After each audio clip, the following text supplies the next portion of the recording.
만나기 전에 하나님 앞에 찬양으로 영광 돌리고 싶다 해서 이 시간 특별히 우리 홍민주 가지 지체들 나와서 하나님 앞에 찬양으로 영광 돌리도록 하겠습니다. 우리 박수로 맞이해 주시기 바랍니다.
감사해요. 깨닫지 못했었는데 내가 얼마나 소중한 존재라는 걸. 태초부터 지금까지 하나님의 사랑은 항상 날 향하고 있었다는 걸. 고마워요. 그 사랑을 가르쳐준 당신께, 주께서 허락하신 당신께. 그리스도의 사랑으로 더욱 섬기며 이제 나도 우리 옆 사람 세상에 바라보시면서 같이 전하리라. 축복하면서 당신은 사랑받기 위해 그리고 그 사랑 전하기 위해 주께서 택하시고 이 땅에 심으셨네. 또 하나의 열매를 바라시며. 하나님, 1년 동안 저희 공동체를 지켜주시고 인도해주셔서 감사합니다. 서로 너무 다른 모습으로 만났지만 하나가 되어가는 연습의 시간이었습니다. 서로의 삶을 통해, 서로의 나눔을 통해 하나님 발견하게 해주셔서 감사합니다. 모든 영광 하나님께 올려드립니다. 아멘.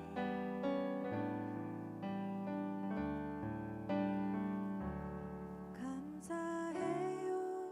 깨닫지 못했었는데 내가 얼마나 소중한 존재라는 걸. 태초부터 지금까지 하나님의 사랑은 항상 날 향하고 있었다는 걸. 고마워요. 그 사랑을 가르쳐준 당신께, 주께서 허락하신 당신께. 그리스도의 사랑으로 더욱 섬기며 이제 나도 세상에 전하리라. 당신은 사랑받기 위해 그리고 그 사랑 전하기 위해 주께서 택하시고 이 땅에 심으셨네. 또 하나의 열매를 바라시며. 함께 찬양합시다. 당신은 사랑받기 위해 그리고 그 사랑 전하기 위해 주께서 택하시고 이 땅에 심으셨네. 또 하나의 열매를 바라시며 주께서 택하시고 이 땅에 심으셨네.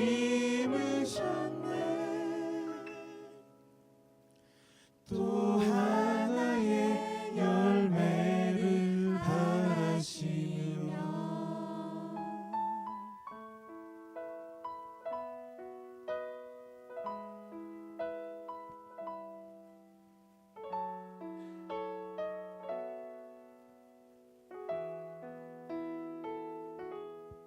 축복합니다. 인사.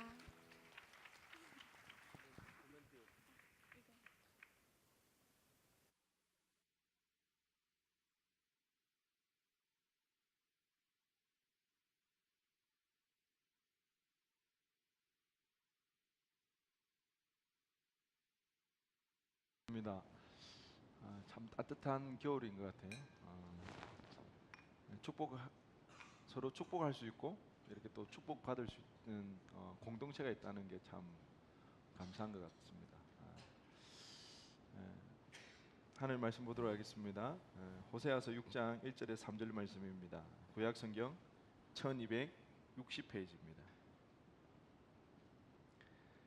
호세아서 6장 1절에 3절 구약 성경 1260페이지. 우리 하나님의 말씀을 한 목소리로 합독하도록 하겠습니다. 오라 우리가 여호와께로 돌아가자. 여호와께서 우리를 찢으셨으나 도로 낫게 하실 것이요 우리를 치셨으나 싸매어 주실 것임이라. 여호와께서 이틀 후에 우리를 살리시며 셋째 날에 우리를 일으키시리니 우리가 그의 앞에서 살리라. 그러므로 우리가 여호와를 알자. 힘써 여호와를 알자. 그의 나타나시면 새벽빛 같이 어김없나니 비와 같이 땅을 적시는 늦은 비와 같이 우리에게 임하시리라 하니라. 아멘. 오늘 본문의 말씀은 을 통해서 우리가 노인갓, 하나님을 아는 것, 그리고 이게 그 제목으로 은혜를 나누기를 원하는데요. 이제 한 해가 다 저물어 가고 있어요.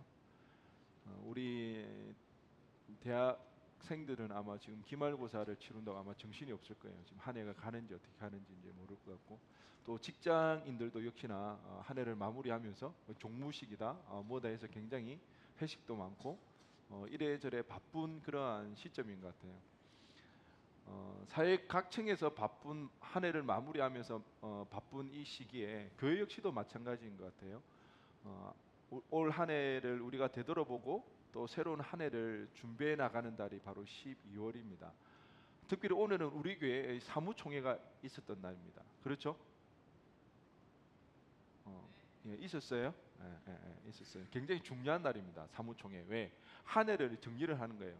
우리 교회가 한 해 동안 어떤 일을 해왔는가, 어떤 행사를 준비해 왔는가, 또 재정을 어떻게 썼는가 보고도 하고, 그리고 또 새로운 한 해 2019년은 우리가 또 어떻게 삶을 살아갈 것인가, 또 어떤 일에 집중하며 우리 교회가 앞으로 또 걸어 나갈 것인가, 이 모든 것들을 이제 이야기하고 나누는 그 시간들이 사무총회입니다. 그렇기 때문에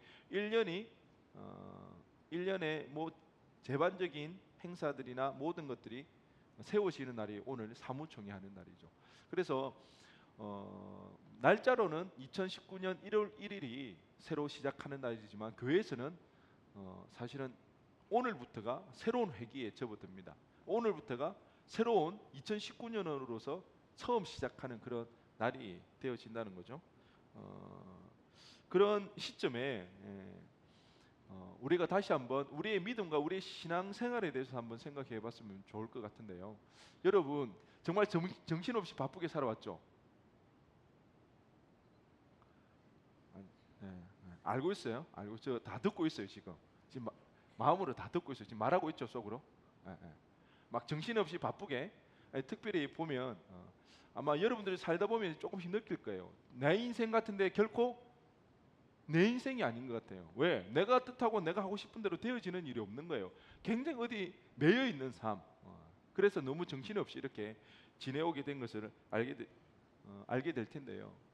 그럴 때에 우리가 한번 스스로에게 한번 자문해 보시기 바랍니다. 여러분, 올 한 해 여러분이 그렇게 바쁘고 정신없이 살아왔는데요. 무엇을 위해 그렇게 살아왔나요? 무엇을 위해 그렇게 힘써 살아오셨나요? 그리고 새로운 이제 내년을 맞이하게 될 텐데요. 여러분 내년 한 해는 또 무엇을 위해서 그렇게 살아갈 것입니까? 어제 제가 그 학사에 있는 한 친구를 이렇게 만났는데요. 요즘 이 친구가 이제 임원을 그만두고 나더니 보이지를 않아요. 그러다 교회를 안 나온다는 것이 아니라 매일 학교 가가지고 이렇게 밤새고 막 그러더라고요. 공부한다고. 그래서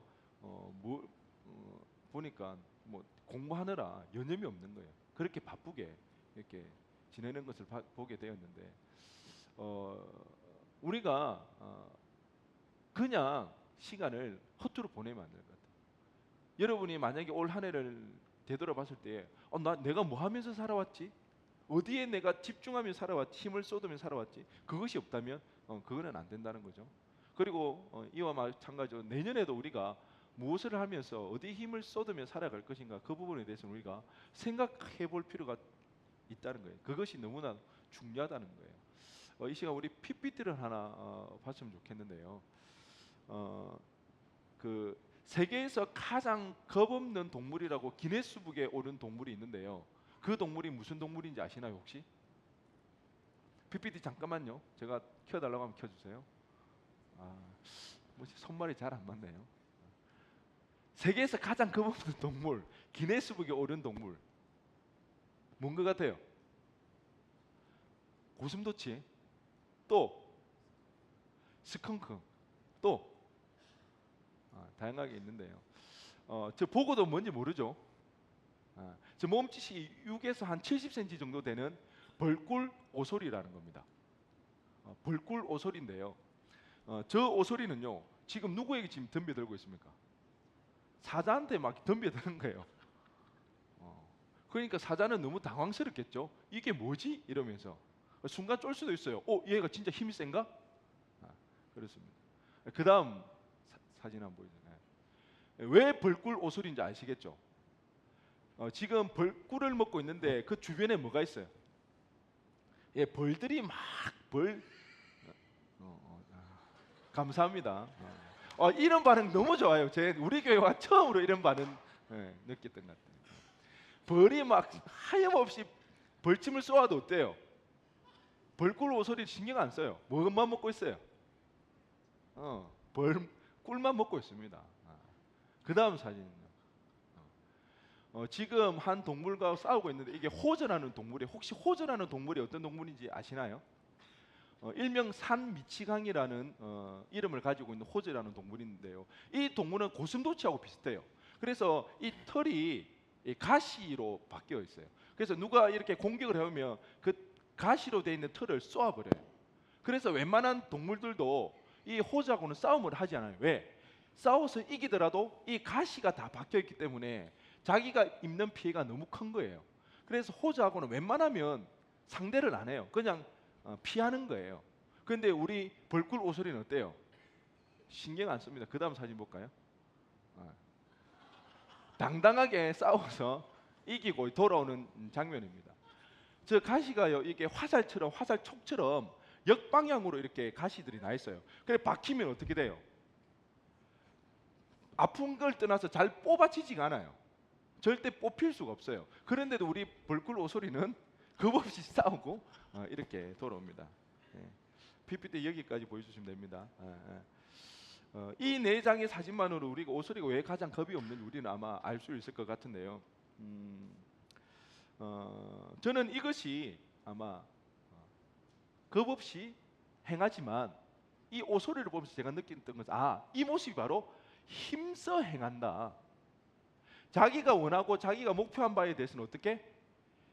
힘써 행한다는 그 모습을 가장 잘 보여주는 모습이 아닌가. 왜?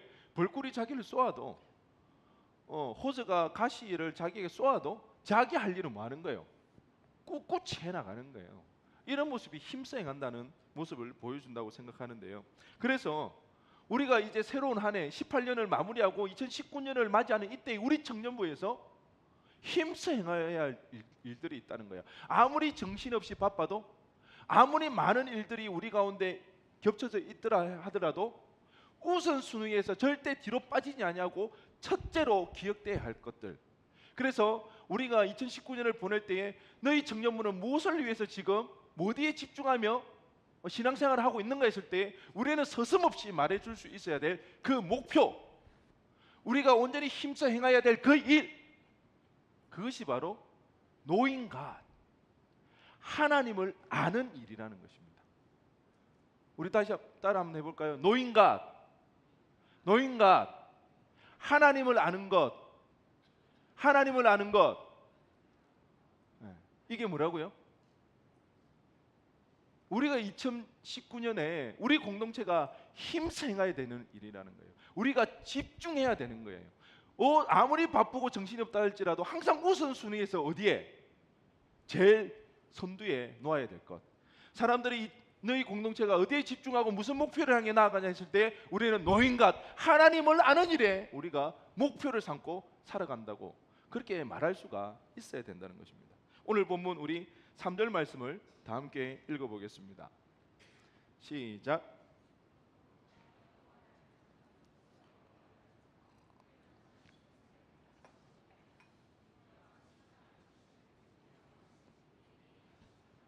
아멘. 하나님이 우리들의 가장 바라고 소원하는 것이 있다면 아마도 하나님 당신을 알아가는 것일 겁니다. 그것도 그냥 아는 게 아니라 힘써 알아야 한다는 것입니다. 제가 연애하는 친구들을 보면요, 연애 초반에 진짜 힘써 교제하는 것을 볼 수가 있습니다. 이전에는 늘 피곤하다 그러고 모임하면 피곤해서 힘들어 하는데요, 요즘은요 모임이 끝나고도 어떻게 합니까? 그 늦은 시간까지도 반드시 만나고 이렇게 돌아가는 그 모습들을 보면서 저게 진짜 힘써 연애하는 거구나. 좋아하는 일이 있으면 우리는 어때요? 힘써 하게 돼 있다는 거예요. 그럼 왜 우리가 하나님을 힘써 알아야 하는지, 그 이유가 있다면, 왜 그래야 되는지 물어본다면 첫 번째 이유는요, 하나님이 원하신다는 거예요. 누가요?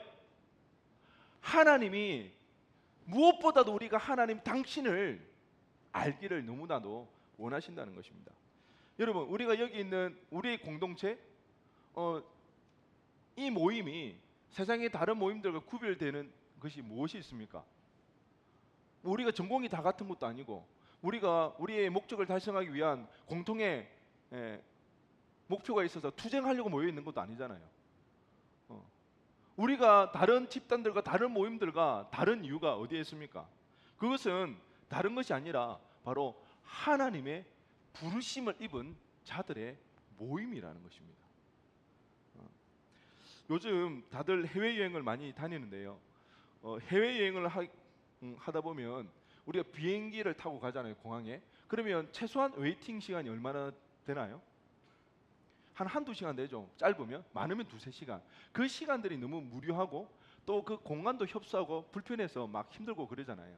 그런데 혹시 여러분들 그 공항에 웨이팅하는 그 가운데 VIP 라운지라는 것을 혹시 아시나요? 여행을 많이 안 다니는 건지 VIP 라운지를 모르는 건지, VIP 라운지라는 데가 있어요.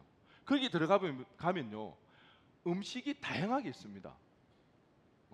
재현이는 아는 것 같은데? 미안해, 주목하게 해서. VIP 라운지에 가면 그래요. 다양한 음식들과 커피, 음료가 무료로 다 나눠주는 거예요. 특별히 해외여행을 하다 보면 우리가 외국 음식에 물리는데요, 그 VIP 라운지에 가면 뭐가 있는 줄 아시나요? 컵라면이 있어요. 그 컵라면은 우리가 원대로 먹을 수가 있어요.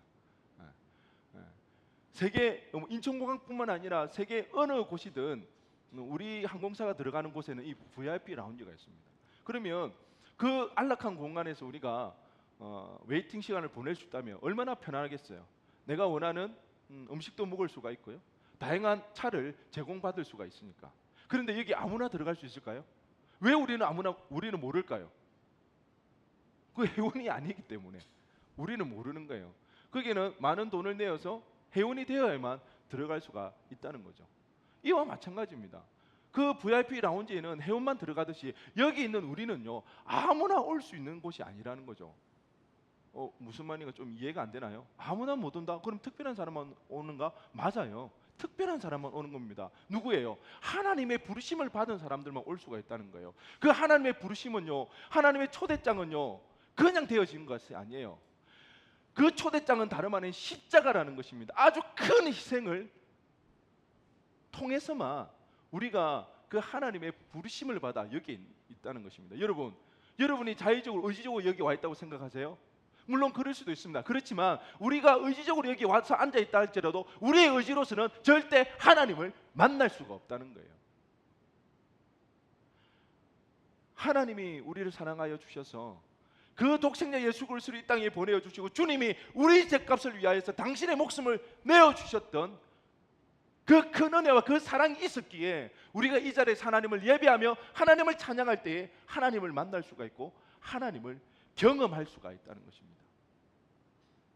우리의 공동체는 그런 공동체예요. 하나님께서 그런 우리를 불러 주셨다는 겁니다. 당신의 목숨을 던져서라도 우리를 구원할 수가 있다면, 우리가 구원받을 수만 있다면 하나님은 그렇게 행하셨다는 거예요. 그 큰 희생으로 우리를 불러 주셨다는 거예요. 우리는 그냥 여기 와 앉아 있는 게 절대 아니에요. 여러분 착각하지 마세요. 오해하지 마세요. 하나님의 부르심이 우리 모두에게 있습니다. 아멘. 그냥 되어진 게 아니라는 거예요. 신이 죽으셨다는 거예요. 죽기 위하여서 이 땅에 인간의 몸으로 오셨다는 거예요. 그 큰 희생의 대가를 치러서 우리가 바로 이 자리에 있을 수가 있다는 거죠. 돈으로 되어지지 않는 것입니다. 공부로 되어지는 것이 아닙니다. 명예로 되어지는 것이 아니라는 겁니다. 그 하나님께서 그렇게 우리를 사랑하시고 그렇게 희생하면서 우리를 부르셨던 그 하나님께서 원하신다는 거예요. 뭐를요? 하나님을 알기를, 하나님 당신을 알아가기를 그토록 원하신다는 것입니다. 그러면 하나님께서 왜 우리가 그렇게 하나님을 알기를 원하시는지 그 질문이 들 수가 있는데요. 이 질문에 대한 대답은요, 우리가 하나님을 알아가야 되는 두 번째 이유이기도 한데요, 그것은 우리가 가장 행복할 수 있기 때문입니다. 다른 것이 아니라 하나님을 알기를 원하는 것은 제발 나를 좀 알아줘, 이것은 하나님을 위한 것이 아니라는 거예요. 우리를 위한 것이라는 것입니다. 우리가 가장 행복할 수 있는 길이 여기 있다고 하나님은 그렇게 큰 소리를 외치지만 우리는 듣지 못하고 있다는 거예요. 그러면 안 되지만 혹시 여러분들 중에 점을 보시는 분 있습니까? 네, 마음속으로만 손을 한번 들어보세요. 한동안 젊은이층에서 타로점이 굉장히 유행했죠. 그것도 혹시 옛날 이야기입니까? 제가 요새 계속 놀라는 것 중에 하나가 막 뭔 이야기를 하는데 잘 모르는 거예요. 그냥 우리 때 이야기를 자꾸 제가 해가지고. 타로점 다 아시죠? 지금도 많이 유행하는가요? 뭐 재미삼아 타로점을 굉장히 많이들 보는데요. 제가 여기서 한 가지 이야기하고 싶은 것은 재미삼아라도 우리는 보면 안 됩니다. 여러분 매일매일 신문이나 어디 보면 오늘의 운세 같은 게 있죠. 그 오늘의 운세를 한 번이라도 본 사람? 감사합니다. 본 적 없으세요? 찬수는 뭐야? 이게 뭐 봤다는 거예요? 머리만. 아마 봤을 거예요, 찬수도. 오늘의 운세 같은 거 보면 우리 재미삼아 한번 보잖아요. 근데 재미삼아 봤지만 그게 어떻게 돼요? 하루 종일 까마득하게 잊어버리지나요? 자꾸 신경 쓰이게 되지 않나요?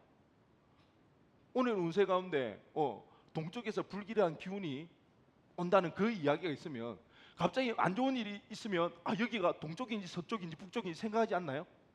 갑자기 나를 괴롭히는 사람이 있는데 이 사람 혹시 동쪽에서 온 사람은 동해 사람 아닌가? 그런 생각이 안 드나요? 점이라는 게 그렇다는 거예요. 그게 자꾸 우리의 마음을 지배하기 때문에 점을 보면 안 돼요. 재미삼아라도 보면 안 되는데요. 그런데 요즘 많은 사람들이 점을 본다고 그래요.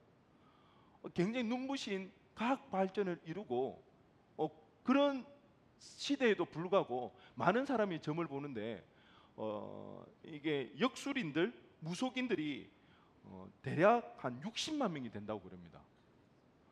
웬만한 도시 한 도시의 인구가 50만, 60만이에요. 광역시가 아닌 이상 웬만한 한 도시 인구가 50만, 60만인데 엄청나게 많은 인구죠. 뿐만 아니라 스마트 앱 중에 무료로 운세를 볼 수 있는 그 앱에는요, 하루에 30만 명이 이렇게 들어온다고 합니다. 많은 사람들이 점을 보는데요. 그러면 사람들이 왜 점을 보는지, 언제 점을 보는지 우리가 한번 봤는데, 우리 PPT 한번 보여주시겠어요? 네. 31.1%가 언제 본다는 거예요? 우리가 다 뭐 예상했다시피 어려움이 찾아올 때 그렇게 점을 보는 거죠. 뭐 궁합, 그리고 승진이나 합격 등이 알고 싶을 때 점을 많이 보죠. 그런 게 있습니다. 그렇다면 연령대로 보면 여러분 언제 어느 나이대가 가장 많이 볼 것 같나요? 젊은 사람들은 뭐 많이 안 보겠죠. 왜냐하면 뭐 그런 거 잘 안 믿으니까. 나이 든 사람이 많이 볼 것 같은데 의외로 그다음 몇 살이 제일 많이 본다는 거예요? 30대. 30대 손 들어보세요. 유혹에 넘어가지 마세요. 제가 왜 30대 많이 볼 것 같아요? 이 모든 게 이제 조금 늦어지잖아요. 결혼도 늦어지고 학업을 끝내는 것도 늦어지고, 그리고 그래서 중요한 기로에 선 거예요. 이 사람하고 결혼을 해야 되는지 말아야 되는지, 이 직장에 들어가야 되는지 말아야 되는지, 이 직장에 합격하는지 안 하는지, 이 직장이 오래 갈 것인가, 뭐 이런 다양한 이유들이 있기 때문에 아마 30대가 많이 보지 않나 싶은데요. 그리고 그 다음은요, 그러면 학력별로 봤을 때에 어떤 사람들이 많이 볼 것 같아요? 당연히 공부를 많이 하면 할수록 이걸 점이나 이런 거는 미개한 걸로 생각하고 많이 안 볼 걸로 생각하는데요. 놀라운 반전이 있습니다. 그 다음 사진요. 42.2%가 뭐라는 거예요? 대학원 졸업하는 사람. 그 다음 39.1%는요. 대학생, 대학교를 졸업한 사람들 본다는 거예요. 그리고 나머지하고 엄청난 차이가 있죠. 물론 여기에서는 우리가 한 가지 생각해야 될 것은 꼭 고학력이라고 해서 점을 많이 본다라고 우리는 생각할 수는 없어요. 왜? 지금은 고졸을 찾아보기가 쉽지 않으니까 웬만하면 다 어떻게 돼요? 고학력 시대이기 때문에, 대학교를 졸업했기 때문에 아마 이런 수치가 나오지 않았나 그런 생각이 드는데, 그럼에도 불구하고 대학원 이상 나온 사람들이 점을 이렇게 많이 본다는 거예요. 왜 이럴까? 그래서 제가 생각을 해봤는데요. 대학원까지 힘들게 공부를 해왔어요. 특별히 우리나라에서는 공부를 잘하면 뭐 할 수 있어요? 성공할 수 있다는 등식이 성립을 하는 사회예요. 그래서 열심히 공부하고 살아왔던 거예요. 그런데 그렇게 해왔는데 하면 할수록 점점 더 어떻게 되는 거예요? 더 자신이 없어지는 거예요. 미래가 점점 더 불투명해지고 자신의 힘으로, 자신의 실력으로 해결할 수 없는 일들이 너무 많다는 것을 알게 되는 거예요. 그렇기 때문에 더 이상 자기 열심과 실력, 그 이상의 어려움들이 자기에게 발생하는 일들이 있기 때문에 공부를 많이 하면 할수록 그 사람들 어떻게 되어집니까? 불확실한 미래, 자신의 연약함, 자신이 해결할 수 없는 그 수많은 문제들 앞에서 나약해지고 불안해지고 두려움에 떨 수밖에 없기 때문에 그런 사람일수록 다 뭐 하는 거예요? 자기 미래를 알고 싶어서 점을 보거나 그렇게 한다는 것입니다. 아무리 공부를 많이 하고 열심히 살아도 한 치 앞도 내다볼 수 없는 것이 바로 우리의 인생입니다. 그런 세상 속에서 우리가 불안에 떨지 않을 수 있는 것은 변하지 않는 그 하나님의 사랑 안에 거할 때만 가능한 줄로 믿습니다. 아멘. 아멘. 이 세상의 것들은 다 변합니다. 돈은요, 언제 있다가 언제 없어질지 모르는 게 돈입니다. 돈을 모으면 모을수록 더 안정감이 들까요? 아니요, 더 불안합니다. 이것이 언제 사라질지 모르기 때문에. 직장은요, 요즘 여러분들 평생 직장이라는 개념이 있어요? 평생 직장이라는 개념이 사라졌잖아요. 이 회사가 언제 또 사라질지도 몰라요. 내가 이 회사에서 언제 나와야 될지도 몰라요. 그래서 많은 젊은이들이 어떻게 해요? 가장 안정적인 직장을 찾고자 하니까 그나마 공무원이다 보니까 공무원을 많이 찾잖아요. 그런데 그 공무원 사실 어떻게 될지 모릅니다. 언제 그 공무원도 끝까지 정년을 보장하지 않고 중간에 퇴사를 하게 될지 사실은 모른다는 거예요. 이 세상의 것들은 우리가 의지하거나 이 세상의 것들이 우리를 지켜줄 수 있는 것은 하나도 없다는 것입니다. 그래서 하나님 안에 거할 때만 우리가 진정한 평안과 행복을 누릴 수가 있다는 것입니다. 하나님 안에서만. 그렇기 때문에 우리가 하나님이 어떤 분인지 알아야 된다는 것입니다. 그 하나님이 어떤 능력을 가지고 있는지, 그 하나님 안에 우리가 거할 때 어떤 행복을 누릴 수가 있으며 어떤 평안함을 누릴 수 있는지 우리가 그 하나님을 알아야 한다는 겁니다. 그래야 그 하나님을 우리가 의지하고 그 하나님 앞에 도움을 받을 수가 있습니다. 하나님이 어떤 분인지, 그 하나님이 나를 얼마나 사랑하는지, 그 하나님이 어떤 능력을 가지고 있는지 그 사실을 모르기 때문에, 아니 알아도 어렴풋이 알기 때문에 그 하나님을 의지하지 않는 거예요. 그 하나님 앞에 도움을 구하지 않는 거예요. 그 하나님을 온전히 누리지를 못한다는 거예요. 여러분 잘 한번 생각해 보세요. 하나님보다 게임이나 맛집이나 운동에서 얻는 즐거움이 더 좋지 않나요? 하나님보다 나의 열심과 실력이 더 나의 인생을 책임져 줄 수 있다는 그런 생각이 지금 빠져 있지 않나요? 하나님보다 돈이 나를 더 편안하게 만들어 줄 거라는 그 생각 속에 혹시 빠져 있지 않나요? 왜 그렇습니까? 예수를 믿어도 능력이 없고 힘이 없어요. 왜? 하나님의 그 강대하심을 우리가 모르기 때문에. 세상이 줄 수 없는 그 평안함, 귀가 따갑게 들었지만 그 예수님의 그 십자가 사랑의 그 은혜를 우리가 잘 모르기 때문에 그 사랑 속에 거하는 것이 아니라, 그 평안함 속에 거하는 것이 아니라, 그 하나님의 강대하심 그 능력 속에서 우리가 의지하며 나아가는 것이 아니라 기껏 우리의 실력, 세상의 즐거움, 그곳에 빠져서 살아가고 있는 우리라는 것입니다. 그러니 내 실력 뻔하지 않아요? 세상이 주는 즐거움, 편안함이 없는 그 즐거움 얼마 오래 가지 못하지 않나요? 그러기에 우리가 늘 불안하고 힘들어질 수밖에 없다는 거예요. 그런 우리를 하나님 너무나 잘 아시고 나를 알아라고, 나를 알기를 원한다고 노인과 하나님을 아는 그 일에 힘을 쏟으라고 하나님 말씀하십니다. 너희 인생의 행복이 여기 있다고. 지극한 평안함, 참된 능력 내 안에 있다고. 그래서 하나님은 우리가 그 하나님을 힘써 알기를 원하신다는 거예요. 그러기에 우리 모두 2019년 한 해에는 하나님을 힘써 알아서 이 은혜를 누릴 수 있기를 주님의 이름으로 간절히 축원드립니다. 그러면 이제 우리가 생각해야 될 것이 어떻게 하면, 어떻게 하는 것이 하나님을 아는 일인가? 하나님, 세상을 만드신 하나님, 그 독생자 예수님을 우리에게 보내주신 그 하나님, 그게 하나님을 아는 일인가? 과연 무엇이 하나님을 아는 일인가?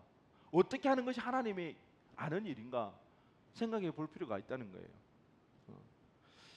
여러분 과연 그리스도인이라는 것이 무엇이라고 생각하십니까? 여러분 그리스도인입니까? 그것도 잘 모르시나요? 여러분 축구 선수인가요? 여러분 그 축구 선수들 손흥민, 황의조, 박지성 하면 우리는 당연히 그들을 누구라고 생각하나요? 축구 선수. 왜? 축구를 잘하고 그래서 나라를 대표하는 국가대표이기 때문에. 그러면 그리스도인이라고 했을 때 그리스도인 하면 어때야 되겠습니까? 어떤 사람 우리는 그리스도인이라고 이야기하는가요? 주일날 교회 나오고 뭐 예물 드리고 10분의 1을 드리고 또 사랑이라는 말을 자주 하고 하나님의 은혜를 말을 많이 하고 그래서 우리 공동체에 하은이라는 이름이 굉장히 많죠. 한 4-5명 되는데 또 한 명 더 추가됩니다. 정하은이라는 또 지체가 들어오게 되는데 굉장히 또 하은이라는 이름이 많고 그리고 예수님을 믿어 천국에 가게 되는 그 사실을 알고 믿는 사람들 맞죠? 그러면 이런 사람들이 진정한 그리스도인인가? 틀린 말은 아니지만 그래서 아마 이런 말이 생긴 것 같은데 한번 들어보세요. 좀비 그리스도인. 뭐라고요? 좀비 그리스도인. 좀비가 뭔가요? 에? 에? 피 빨아먹죠. 죽은 것 같은데 뭐가 필요한 거예요? 피가 필요해가지고 피를 빨아먹는. 우리 그리스도의 모습이 좀비 그리스도인 같다는 모습이 많다는 거예요. 뭐만 있으면 되는 거예요? 예수의 피만 있으면 되는 거예요. 왜? 그 피로 인해서 죄 용서함을 받아 천국에 가야 되기 때문에. 물론 이 말도 맞아요. 그런데 그게 전부가 다가 아니라는 거예요. 우리가 예수를 믿는 궁극적인 목적은, 그래서 하나님을 아는 일이 중요한 이유는 예수님이 나를 위해서 십자가에 달려 돌아가시고 그 십자가의 보혈을 믿음으로써 천국에 간다는 그 정보, 그 지식을 아는 것으로 끝나는 것이 아니라는 거예요. 그게 아니라는 거예요. 우리가 흔히 하는 실수 중 하나는 아는 것과 그렇게 살아가는 것을 다르게 생각한다는 것입니다. 아니죠. 알면은 당연히 어떻게 합니까? 그렇게 살아갑니다. 진짜 안다고 하면 그 아는 대로 살아가는 것이 아는 거예요. 그 사람이 어떻게 사는 모습을 보면 저 사람이 무엇을 알고 무엇을 믿는지를 우리는 알 수가 있어요. 여러분 한번 생각해 보세요. 우리가 지금 감기가 걸려가지고 펄펄 열이 끓고 있어요. 그럼 우리는 어떻게 해요?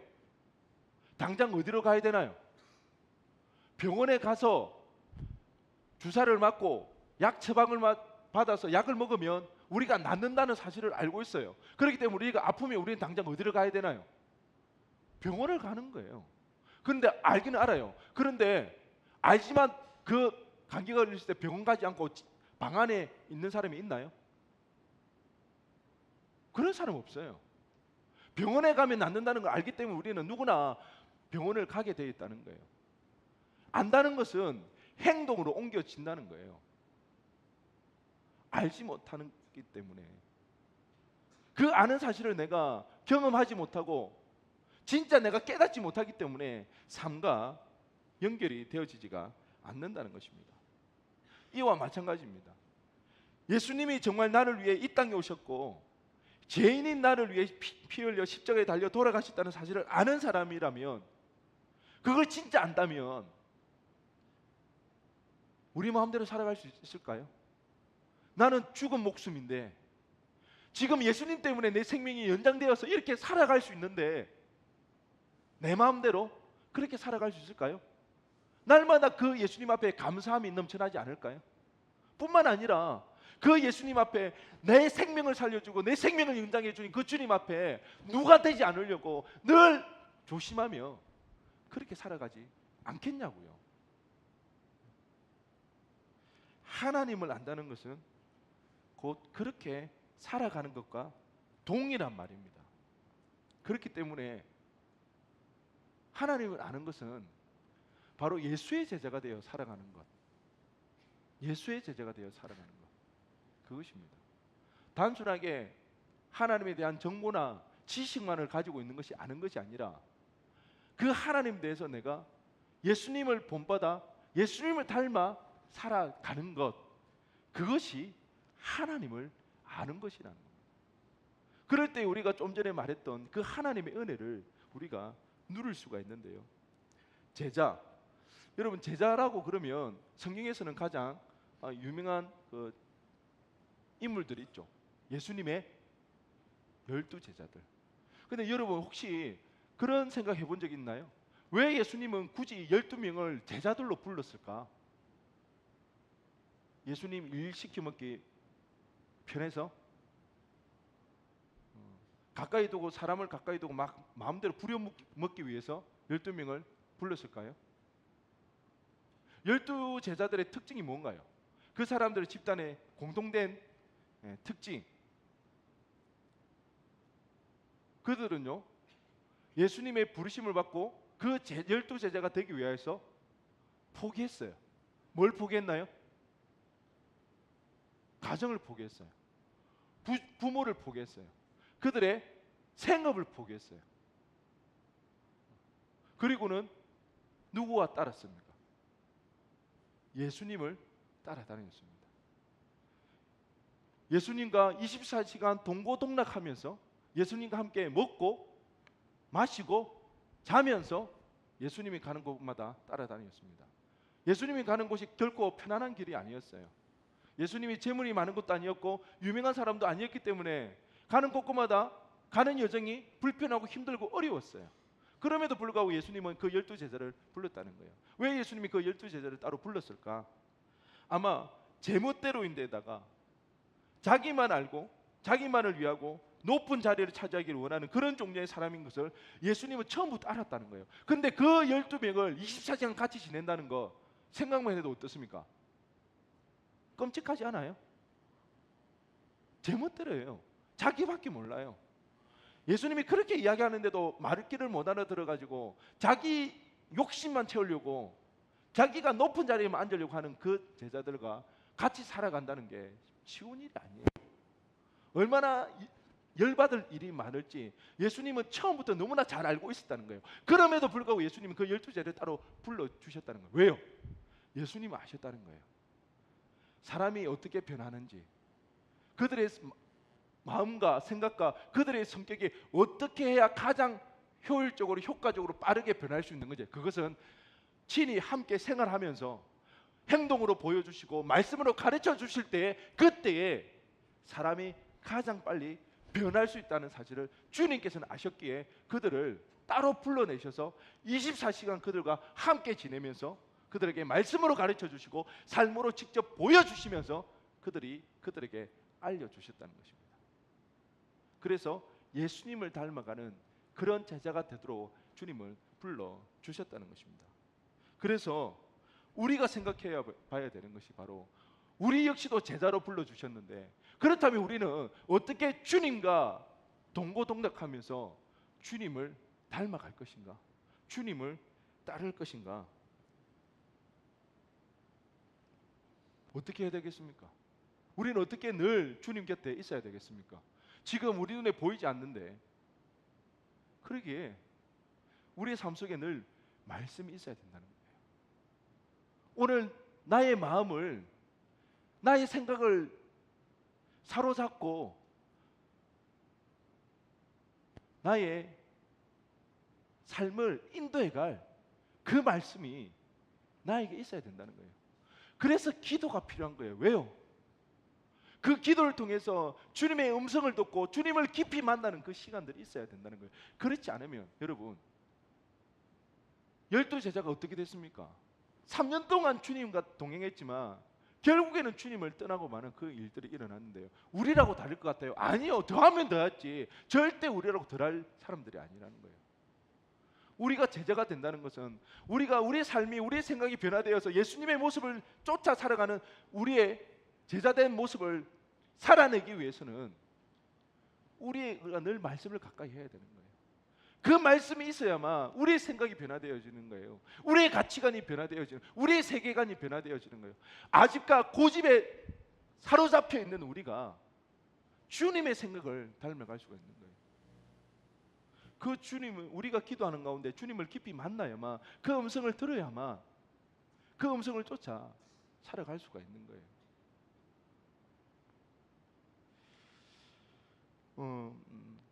제가 요즘 두 가지 고민이 있어요.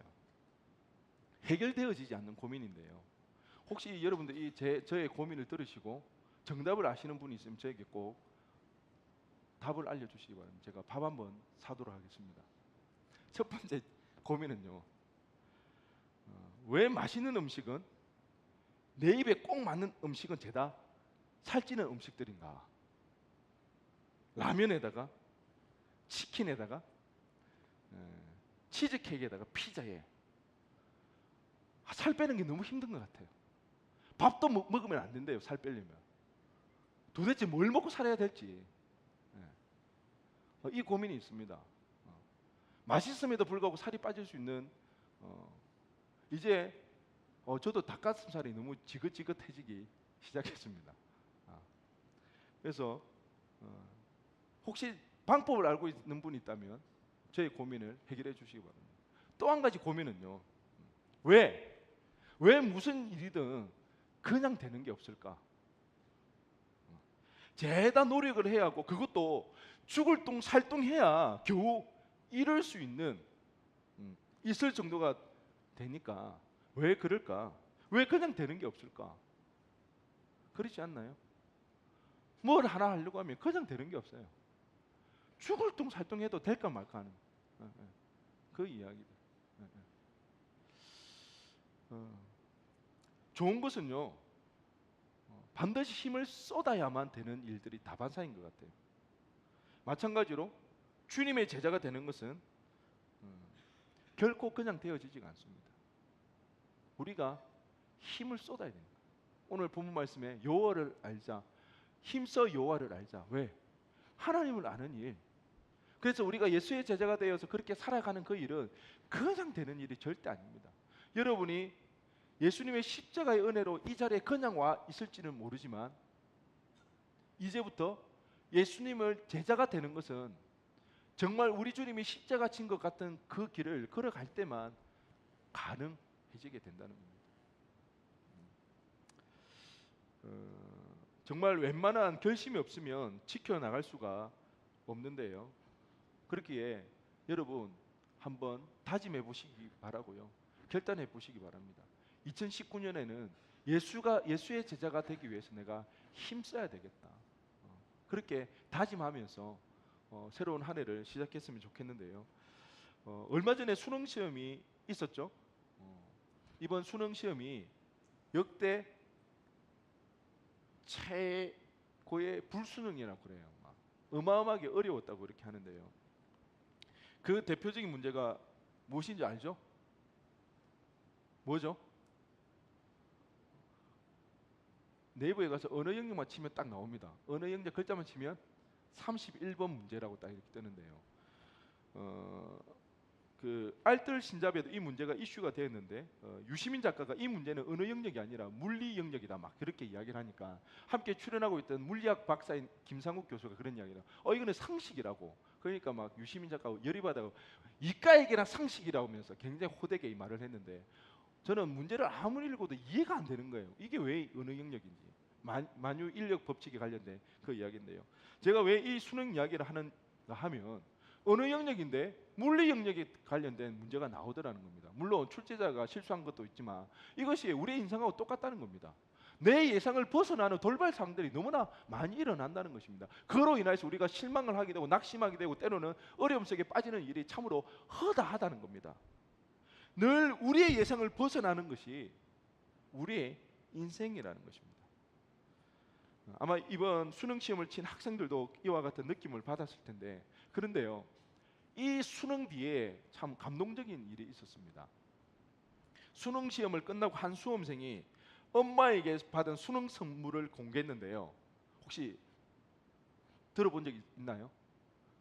수능 시험을 저는 수능 시험 치고 나서 우리 누나가 피자헛에 가서 피자 사줬는데 우리 때만 해도 피자헛이 흔한 음식은 절대 아니었어요.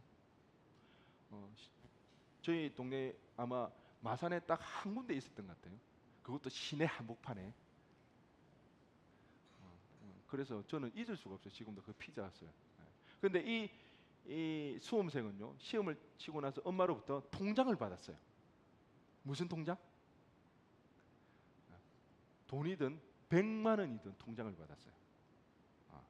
수능 시험 치고 나서 그동안 수고했으니까 네 하고 싶은 거 하라면서 엄마가 100만 원이든 통장을 줘. 혹시 이런 선물 받아본 적 있으세요? 그래도 어머니 우리 다 사랑하잖아요. 그런 통장이 중요한 게 아니잖아요. 그런데 중요한 것은 물론 돈도 중요하지만 그 돈 때문에 이 수험생이 감동한 것은 아닌데요. 물론 돈도 중요했겠죠.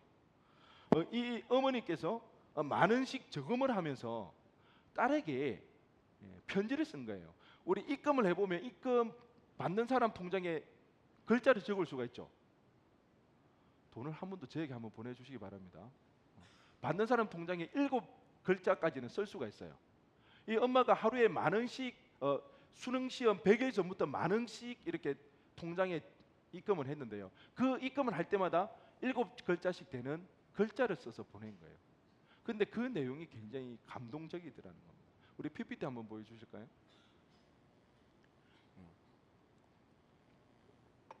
통장 제일 앞면에는 사랑하는 딸에게라고 이렇게 되어 있습니다. 그 다음 잘 안 보이시죠? 저기에 보면 글자들을 다 이렇게 써놓은 거예요. 보면 사랑스러운 우리 딸, 내가 선택하는 그 모든 것들이 너를 행복하게 해주기를. 그동안 고생했다. 괜찮다, 괜찮다. 애쓰고 애썼다. 그걸로 충분하다. 선물 같은 너를 만나서 엄마는 너무 행복해. 100일 동안 그 다음 PPT 그림도 한번 보여주세요. 저렇게 계속 이렇게 편지를 쓴 거예요. 그 다음 이렇게 썼습니다. 물론 저런 편지만 썼으면 그렇게 감동을 안 했겠죠. 항상 선물에는 물질이 따라야 됩니다. 입으로만 떼우려고 하지 마세요. 그런데 이 엄마의 그 절절한 그 마음이 아마 이 딸이 전해 받았던 것 같아요. 그래서 그 100만 원의 돈이 있었기에 더 이렇게 배가가 된 것 같은데요. 딸이 이 통장을 보면서 너무 펑펑 울었다고 합니다. 저도 이 내용을 보면서 굉장히 가슴이 먹먹해지더라고요. 엄마가 그 딸이 얼마나 안쓰러웠겠어요. 얼마나 대신해 줄 수는 없고, 그렇지만 그렇게 힘들어하는 그 딸을 보면서 만 원씩 이렇게 입금을 하면서 거기에다가 사랑하는 마음을 담아서 이렇게 편지를 쓴 그 내용을 보니까 참 저 또한 굉장히 가슴이 먹먹했는데요. 그러면서 동시에 이런 생각이 들었습니다. 이 힘들고 어려운 삶을 살아가지만 하나님께서 지금 우리에게 이러한 행복의 통장을 만들어 주시고 계시다는 겁니다. 하루하루 격려와 사랑의 메시지를 담은 행복 통장을 사랑하는 아들 쿠키야, 사랑하는 딸 지혜야, 사랑하는 아들 우리 찬수야, 사랑하는 아들 우리 효구나, 이렇게 하나님께서 지금 우리에게 그 사랑의 행복의 통장을 만들어 주신다는 겁니다. 이 삶이 참으로 힘들고 버겁고, 그럼에도 불구하고 하나님 앞에서 몸부림치며 살아갈 때 당장에 내 눈앞에는 하나님의 그 능력이 드러나지 아니하고 하나님의 사랑이 내한테 전해져 오지 않는다 할지라도, 하나님은 그럼에도 불구하고 하나님을 바라보며 하나님을 의지하며 나아가는 우리들 가운데 하나님은 지금 행복의 통장을 만들고 계시다는 것입니다. 그래야 해서 이 시험의 기간이 끝났을 때에 하나님께서 애썼다고, 수고했다고, 고생했다고, 사랑한다고 그렇게 말씀하시면서 이 세상에서 누릴 수 없는 그 행복과 그 평안함을 우리에게 선물로 주실 줄로 믿습니다. 아멘. 그러기에 우리 2019년 이 한 해에는 이 하나님을 아는 이 일에 더욱더 힘써 행할 때에 이 은혜를 누릴 수 있는 우리 모두가 되어지기를 주님의 이름으로 간절히 축원드립니다. 우리 이 시간 다 함께 일어나셔서 찬양하며 하나님 앞에 기도하며 나가도록 하겠습니다.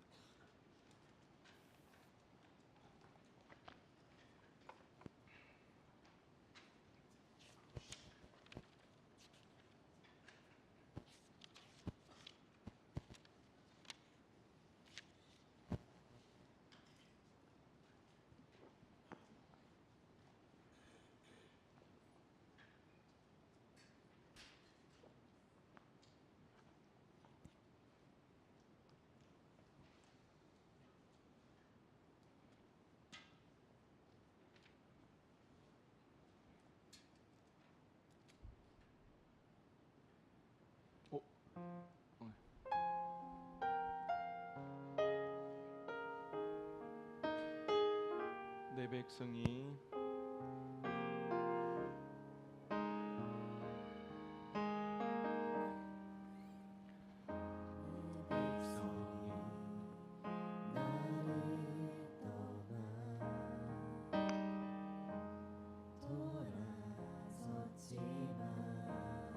내 사랑이